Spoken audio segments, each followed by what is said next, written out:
You know, I dislike sexual assault as much as the next guy. Yeah, that's some bad stuff. Rape, boo, don't like it.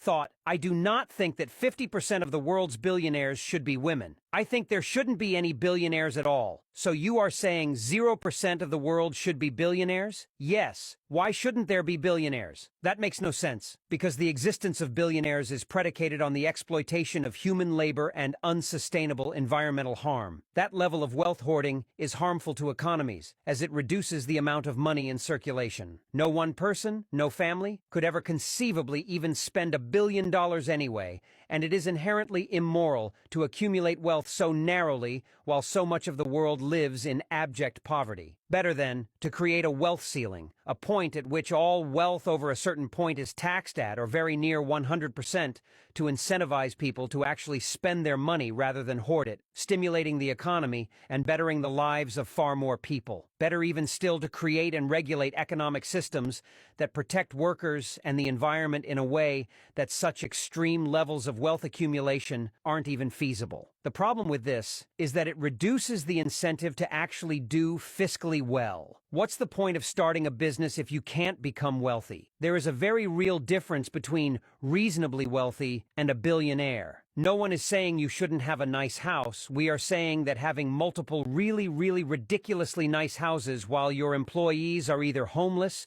or at serious risk of becoming homeless is immoral. I'll never understand why this concept is hard for people. I think it's because they can't actually fathom how much $1 billion is. Seriously, let's say you have a badass job, a great job. You make $100 an hour. You work 10 hours a day, $1,000 a day, 5 days a week, $5,000 a week, every week, $20,000 a month. That's $240,000 every year. It would take you 4,167 years to make $1 billion. Keep in mind then that if you got paid $1,000 an hour, 10 hours a day, 5 days a week, every week, all year, it would still take over 400 years to make $1 billion. You want to make $1 billion in a human lifetime? If you made $10,000 an hour, 10 hours a day, 5 days a week, every week, all year, it would take you 41 years to hit $1 billion. And that's not counting, you know, money you spend to stay alive on food or rent or anything. Jeff Bezos currently has $140 billion. These are things you should never say to a trans person you just met. That's the name you picked? Yeah, they chose it. They didn't have their mommies and daddies pick it out for them like some baby. So what, now that you're trans, you think it's okay to run over people with your car? No, that's just Caitlyn Jenner. It's not all trans people. Didn't you have it easier as a woman? Don't you know how uncomfortable laying on your boobs is? Didn't you have it easier as a man? Don't you know how uncomfortable sitting on your balls is? How dare you wait till after I sucked your dick to tell me you're trans? Now I'm gay! Well, they should have mentioned something sooner. This one's definitely on you at this point. Can you change like in Sailor Moon? They can't, but that would probably solve a lot of the world's gender dysphoria. If you haven't gotten the operation yet, I'm collecting body parts and I'd love to buy it off you. Keep your side hustles to the side. This is not the flex you think it is. Have you ever ridden behind a steam locomotive like the Union Pacific Big Boy? This is a trans person. You're thinking of a trains person. So which side of the bus are you allowed to ride on? Wait, what? Wait, so does that mean you have all 4 types of genitals down there? No. Wait, what's the 4th one? The kids are playing with my hair. I literally don't think they've ever seen white people hair. Oh, I am so glad my parents paid $10,000 so I can watch a Bolivian man dig a well. Someone needs to make a documentary about these people. Bingo. Gonzalo? That's a beautiful name. What does it mean? Can't talk right now, Mom. We're doing a tribal dance. Seriously. Dear America, turn off your phones and turn on your heart. These people have such hard lives, and yet somehow they still know how to smile. This trip was so incredible because it proved that even kids like me can be a really good guy. Here's a song from my homeland. This is my fight song. I think it's fine when gay people are laughing at homophobic things. Absolutely. So I I do like that every day. Right. That's the only thing I have. You have to. That's all I've got. Did you guys think that the Pope thing was hilarious? Funny? One of the funniest things ever. Hilarious. I lost my mind. Faggottine. He's like, fagioli. Fagioli. I don't even know what the word was. He's like, I'm just making it up. They are going to a heaven tour. Maybe. It's like those gay So also go to heaven, I guess. He's like, God loves everyone, even the frutti fagioli. Fagioli. Or whatever the fuck. And then everyone being like, you have to frosted apologize. flaky. Can you just imagine all the other people in like the hats? And they're kind of all just like, oh no. Non-black people have absolutely no idea how much people actually hate black people. My obsession with acknowledgement and accountability is not my own. Is not rooted solely in childhood trauma and the gaslight of being born in a country where you are the property of your parents until you are 18, and then you are the property of the state or the whole nation. There is something so sinister in the length of the lie, though, in the fact that a government will never come out and say, you were never supposed to convince us of your humanity. The call for confession is epigenetic. We haven't convinced the United States that we are human. There have been committees and task forces and laws discussing our humanity for more than 400 years. But by the American definition of terms, humanness is defined as whiteness. The entire country is based on the idea of whiteness. If you redefine human to include melanated people, then you have a country with no identity at all. Whiteness is a Mobius strip. The real reason that we have not made progress in 4 centuries is that there is nowhere to go. When the sense of self of the majority of people in a nation is based solely on them being better than a fraction of the population, they cannot talk about their bigotry without unraveling themselves completely. So we write think pieces on cancel culture, on the way Harvey Weinstein and Ellen DeGeneres had their whole lives taken away from them. We obsess over naming and labeling, and we buy things. We buy things from Amazon and IKEA and Dollar Tree and Costco and Temu and Target and Walmart and Shein and Starbucks. We buy things and we are completely incapable of having a conversation, the conversation. The only way we know how to solve a conflict is with a massacre. And if you are going to genocide a group of people, you have to first convince your peers that they are not people at all. Toni Morrison knew this in 1995. She wrote it down for me to find, and I did, after I had already followed the breadcrumbs of James Baldwin and Audre Lorde and snuck my beat-up blue car called Brandy across the dividing line at Eagle Pass. I did not know how fictitious and contingent blackness was until I left. Somehow I had no idea that we were the bricks on which whiteness was built, that they can never acknowledge our humanity or let us leave because we are the literal foundation of their greatness. I was born in the greatest country in the world, and I finally know how and why we are so great. I finally know why it felt like the weight of the world was on my shoulders. Because it was. And they cannot have the foundation of their greatness waking up, getting up and trying to walk away. They cannot have their buildings crumbling like the ones in Gaza City and Rafah. I was right to escape, and I say it to myself every day. Jota, you were right. Only God can do. Only God can do. Only God can do. Only God can do. Do do do do do it. Do do do do do do it. Do do do do do do it. I saw someone who bleaches up close and personal for the first time today. Y'all, it was right here. There was a line. Dark, light. What are we doing? Skin bleaching never even looks natural. Like, free y'all from the shackles of colonialism, from racism, from colorism, please. I am a black gay woman. I never formally came out to my parents, but I just started bringing girls home that I was messing with. And be like, hey, this is... I call my mom and I open the call with, Mom, I'm pregnant. Why does lady laugh in my face? That is so funny to me, like... These are things that influencers could just never convince me to buy. The powder spray that helps you identify facial hair so that you can dermaplane it off of your face. If you can't see the hair before the spray, then don't worry about it because you can't see the hair. If I had $8 to throw down the toilet, I would instead donate it to the Almagari family to help them evacuate, because even $5, $8, $1 makes a difference. Absolutely anything from Amazon Prime Day. So instead of following people who promote this, I would follow Muhammad, who is consistently working to tell his family's story.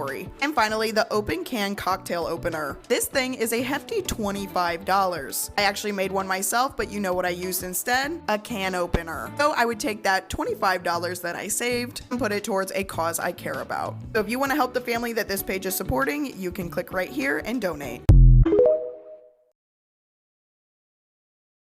Are you a part of the LGBTQ plus community? Honey, I am straight. I like women, honey. I am a straight, feminine man. Honey, I am just as straight as Megan Thee Stallion is tall. Bow. I am so straight, I make The Rock look like RuPaul. Bow. Category is heterosexuality. I'm straight like lines on notebook paper. Straight like a bamboo tree. Bow. I can give you hetero. I can give you sass. Bow. I can give you femme, and I can give you mask. Bow. My energy, feminine, like a mermaid from Atlantis. Bow. My wrist, limp, just like a praying mantis. Bow. These gays that try to get with me can all sashay away. Bow. These gays think they ate, but there's still food on that plate. Bow. I'm feminine and I'm hetero, and all I do is thrive. Bow. You gays think you slayed, but honey, I am still alive. All I want is women. All I want is women. All I want is women. All I want is women. Hetero, hetero, hetero, hetero. Give me that lady. Give me that lady. Give me that lady, lady. Give me that lady. Give me that lady, lady. So I just saw a video of a straight man literally admitting that the whole sketch situation is what opened his eyes to having empathy for gay people. He genuinely admits that before that happened, he did not consider gay people human. And that video has hundreds of thousands of likes and a lot of comments praising him for his growth, maturity, and self-awareness. This man is in his early 20s. And for the few people calling them out, I see all these comments saying, oh, but we have to praise them to encourage this behavior. They are not children. These are not kids. They have the critical thinking skills necessary to understand why you should treat someone like a human being, regardless of whether or not you like the fact that they kiss boys. Like, this is not anything crazy. This is not something that they need to be encouraged to do. The reason why people like him exist is because y'all never hold them accountable. You praise them for doing the bare minimum, but when it's time to call out their behavior and get them to stop doing something, you guys just look the other way. People have enough self-awareness to understand if they're doing something problematic. So if they do not stop, it's because they do not care. And they're not going to start caring if you show them through your lack of action you also don't care.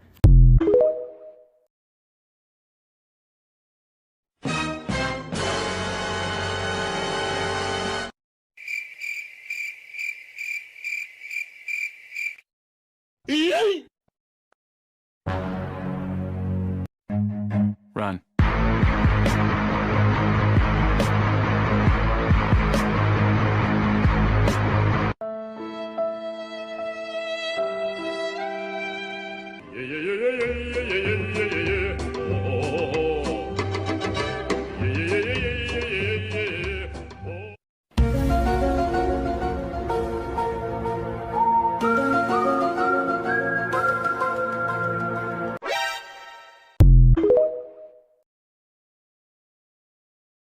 It's too dangerous out there to walk so high to save you. I think it's wrong.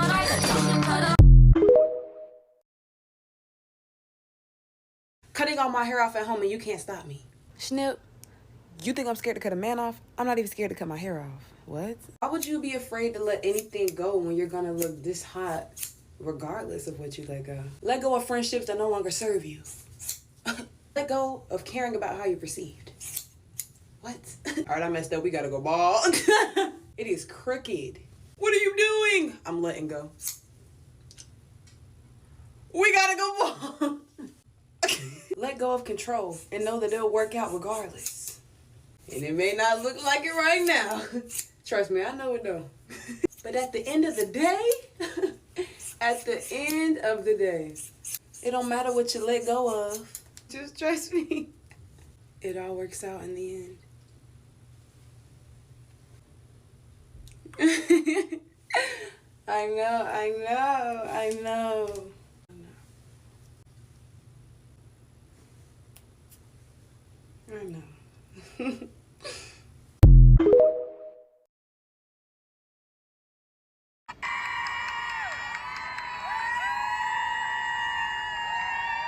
That young kid that you see right there is being aided by the work of an organization called Heal Palestine. Heal Palestine has been doing the work both in Gaza and abroad, particularly providing assistance to Palestinians in the areas of health, education, aid, and leadership. Knowing that it's Disability Pride Month and there's not a lot of us that are feeling it in the United States, I propose that we work on Disability Solidarity Month. And in particular, extend an olive branch to those who are injured in Palestine. And I think Heal Palestine is the perfect way to do that. So here's some action items. The first thing I want for people to do is donate. You can find that link you know where. The second is to share this video with a wider audience across social media. Feel free to download it and do whatever. Next, please follow Heal Palestine on TikTok and Instagram. I will link the video below for TikTok, and their handle on Instagram is heal.palestine. Last, you can fundraise for them and make your own video. I created a whole toolkit to do just that, and you can find those two things right there.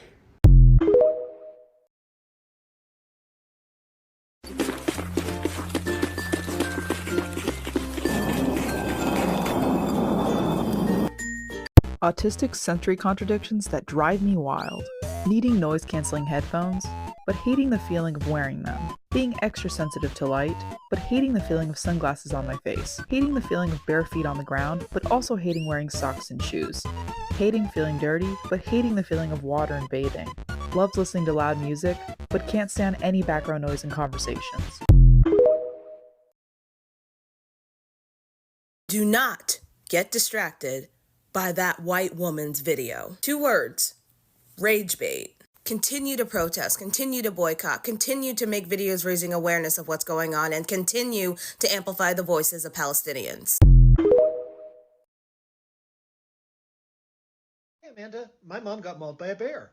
Here's a book she wrote about it. I feel so bad. This man's mother got mauled by a bear for this. This man says in this video that if you're a woman and you said that you would choose a bear over a man, that is privilege. He then goes on to say that his mother, who was mauled by a bear, and then he tells her story of being mauled by a bear. He says his mother would choose a man over a bear because, duh. Come to find out, this man's mother, 11 years ago, before the man versus bear trend was even a trend, this man's mother was on Reddit saying she chooses the bear over men. Even your own mothers are not safe. Y'all lie about your own mother's survival stories. What the hell? But it's okay, because he then went on to make an apology video where he says that he didn't really consider everyone else's experience, that it basically just struck a really, really close chord to him. And then just goes on to say that hopefully one day we'll live in a world where people, we all know what people he's talking about, don't have to be so worrisome of other strangers, but that's not the world we live in, so it is what it is, I guess. I feel like the debate is over. Like, Alec, thank you. Thank you for ending this entire debate. You just proved the point exactly, and you did it for us. Thank you. Thank you. Debate over. We always will choose the bear, even if we've been mauled by one. Just an FYI. Saying free Palestine and free Sudan and free Congo and free Haiti on the internet while walking past the actual unhoused people in your community is crazy. Because that means you're only interested in the liberation of oppressed people as long as they're far away from you and not directly in front of your face. And if that makes you mad, think, is it because I'm right?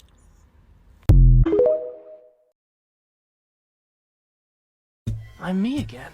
It feels like it's been years. A lot of people ask me what it's like dating someone HIV negative while I'm HIV positive. At the end of this relationship, whether it's till death or a breakup, I will still be HIV positive and he will still be HIV negative because I take my medication. So once you're in a relationship, it's pretty much the same as everyone else. So the hardest part about dating while having HIV was getting over my own mind. At the beginning of my diagnosis, I was legitimately blocking myself out of romantic relationships because I felt like I wasn't deserving of one. Even when they would tell me that they were okay with the diagnosis, I wouldn't believe them. Because who would ever date someone as gross as me? How long will this last before they realize the mistake that they've made and abandon abandon me. It wasn't until I started believing them and actually allowing myself to be in a relationship that I actually got into one. Because if someone is not okay with you having this diagnosis, then they would not be dating you. Remember that you are still deserving of love. A diagnosis does not change that, especially a treatable one. Like most things in this world, you have to allow yourself to be loved. Well, the world, let's go. 3, 2, 1, go. Hey, hey, hey.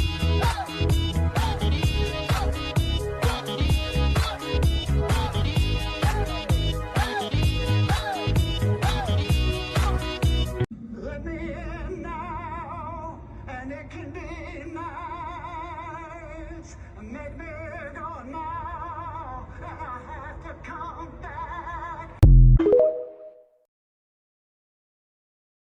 For once, I'm gonna make a video for white women. So white women, get your paper, get your pencils, get ready to take some notes. Okay, now that you got your paper, you got your pencil, go ahead and write this down in big, bold letters because it's very important. If you disagree with what a person of color has to say, the rebuttal to that should not be racism. Now, you would think that would be an obvious thing to know. You cannot refute somebody's point with bigotry.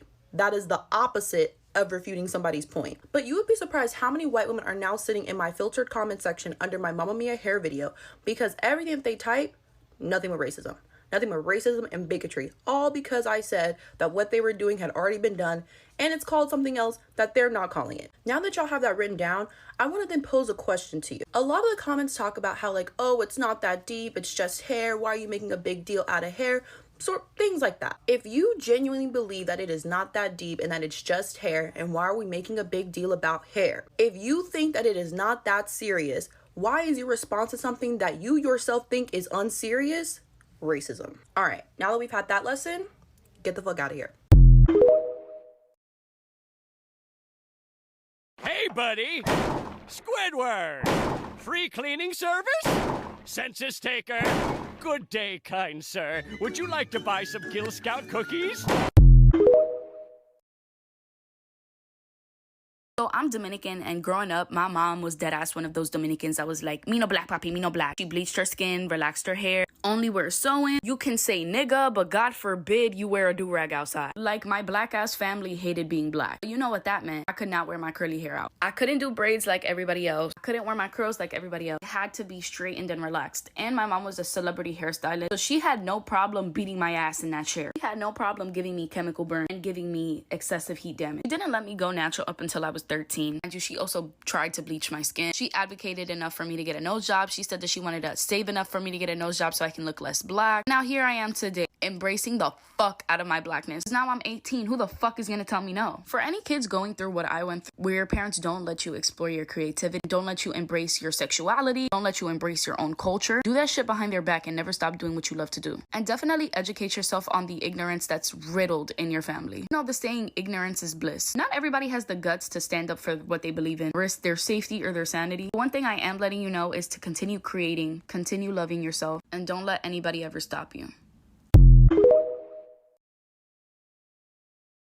A lot of people around me are having kids, and every day it becomes more apparent that hitting your children to punish them is insane because literally everything can be a horrible punishment in their eyes if you frame it as such. Like one family makes their toddler sit on the stairs for 3 minutes when he hits his brother or whatever. The stairs are well lit and he can see his family the whole time. He's just not allowed to get up and leave the stairs or the timer starts over. He fucking hates it just because it's framed as a punishment. Another family use a baseball cap. It's just a plain blue cap with nothing on it. When their toddler needs discipline, he gets a timeout on a chair and has to put the cap on. When they're out and about, he just has to wear the cap, but it gets the same reaction. Nobody around them can tell he's being punished because it's in no way an embarrassing cap, but he knows, and just the threat of having to wear it is enough. And there isn't the same contempt afterwards I've seen with kids whose parents hit them. One time the kid swung a stick at my dog. His mother immediately made him sit on the stairs. He screamed but stayed put. Then he came over to my dog and gently said, "Sorry, Ellie," and went back to playing like nothing happened. but this time without swinging sticks at the nearby animals. The psych nerds found out ages ago that punishments that make the child think for a few minutes, about 1 minute or year of age until they're tweens, is much more helpful to develop social intelligence and understanding than punishments which prevents thinking, like the ones that involve pain. In fact, corporal punishment encouraged lying, extreme reactions, violent outbursts. Go figure, they don't trust you. This is all really fucking serious and important, and I'm mainly reblogging for that, because this correct mentality needs to be spread around more. But I'm also reblogging because I absolutely lost it at the child who dreads having to wear the normal blue hat of shame. So the icing on the cake for a lot of disabled people isn't just that Joe Biden said that he did away with the pandemic in his resignation letter from the campaign, as he's quite literally sick with COVID. There's a lot of things that people can contend with in regards to that letter. I won't get into all of them here, but one that is particularly sticking out to a lot of disabled people is that when he tweeted out his resignation from the campaign itself, this is what the alt text looked like. I made sure that I could get like a good little screenshot of it for you. It quite literally says, "A letter from President Biden." That's all it says. Now, for those who don't know, and if you go and look in my bio, there is a creator toolkit for Heal Palestine to make videos for Heal Palestine. But there's something very specific that I did as a former communications director from a disability nonprofit. And that is for every single photo that Heal Palestine gave me and every single graphic that I made myself, I added an image description myself. And not a lot of people do that. I continuously get communications for people like, post this, you need to post this for me, post this for me. And there's not a single image description, which means that I have to do the work of doing that. And while it is minimal, most people should think about what their alt text is going to be if they want particularly blind and low vision people to see what you're talking about, what the image is that you're posting. That is what alt text is for. It's not for memes. It's not for like a little ha-ha hee joke. It is quite literally to communicate what the image is about that you're posting and telling people to look at. And all Joe Biden said in that alt text was a letter from President Biden. I'm including a link to the video that I did below where I am reading that letter out loud fully so you can have accessibility to it.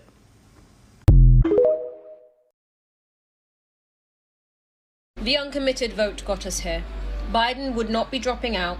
Everyone would feel that his chances were really, really, really, really solid if it weren't for the uncommitted vote. Protest voting works. Protest works. Shout out to the encampments. Shout out to the uncommitted vote. Shout out to every penny you have sent to a GoFundMe. Shout out to every time you've had this discussion with your friends about Gaza, about Palestine. Shout out to activism. There was a win today, even though it means he's stepping down and that is something that's a bit turbulent. The point was this. We were activating to this, correct? It happened. Do not forget to take this win, because if you don't, you will feel like the next issue, the next problem is just like, weighing on you. Unless you go in, take the momentum, take the headwind. He dropped out. He would not have been able to drop out even with that awful debate performance, if there was not already shaky ground he was standing on, if it wasn't already difficult for him to put together a coalition. And that's because you guys protested enough that people could see that there was no longer a coalition, because he had betrayed democratic progressive values by supporting a genocide. Okay? A win was had here, and my mum has been saying all afternoon, this is for the children and for the people of Gaza. This is for the people of Gaza.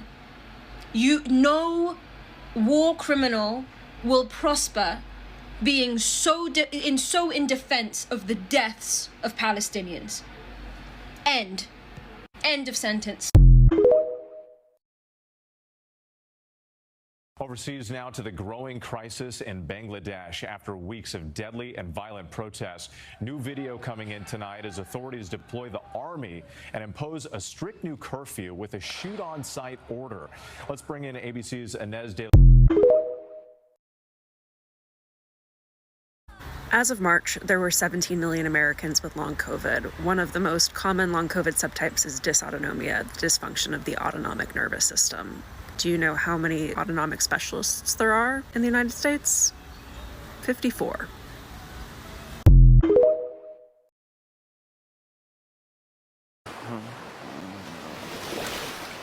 Thank God, finally. What the fuck? Do you think dressing coquette has a different meaning for black people? I do. I think that as black women especially, it's very hard to like appear feminine or just like soft energy. So I feel like you have to just be like extra, like the blush and like, you know, extra, as opposed to like a white girl could be, no offense, like I'm sorry, I don't, but like, you know, like clock that tea, like a white girl could be really wearing anything and put a bow and it's like coquette, but like it couldn't be that for like a black girl. So like, I feel like it is different. Listen, Kamala Harris, not my choice. She has horrific politics when it comes to the criminal system, but I fear if we don't get a woman president soon, the girlies are gonna backslide. They wanna be stay-at-home wives, stay-at-home girlfriends, stay-at-home situationships. What happened to girl bossing? What happened to women only got the right to have credit cards in the past couple decades? And you need to have a job to support yourself and to ensure that you're not taken advantage of financially. Do you need to be a CEO of a Fortune 500 company? No. But start a floral shop, be a public interest lawyer, invent something. Kamala, we need you now more than ever. As a person who's indigenous to the southwestern part of the United States, I think it's really interesting seeing everybody make their escape plans as we look ahead to the election. Because I watch these videos and I'm like, okay guys, well, I'm home. All of my stuff is here. Like, not just stuff, connections, relationships to land, people, sacred sites. I'm home. And I'm probably not going to up and leave. I find that very, very unlikely, at least long term. It's just interesting to see the ways that marginalized people and specifically indigenous people have to take into account so much more. Like, as an indigenous person, like, I was not raised in the mindset just up and leave. You know, like, this is where I'm supposed to be. This is the land that I love. This is the land that loves me. This is the land that has cared for my people generations and generations. And it's a different, more upsetting mourning process than I think non-indigenous people, like white people, can't grasp. So food for thought.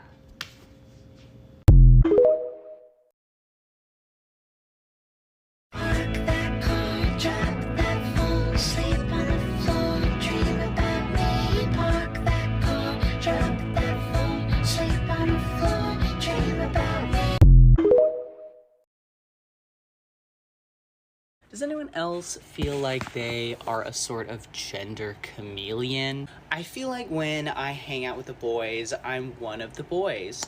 When I hang out with the girls, I'm one of the girls. And when I hang out with the non-binary people, no doubt about it, I am one of the non-binary people. Does that make sense at all?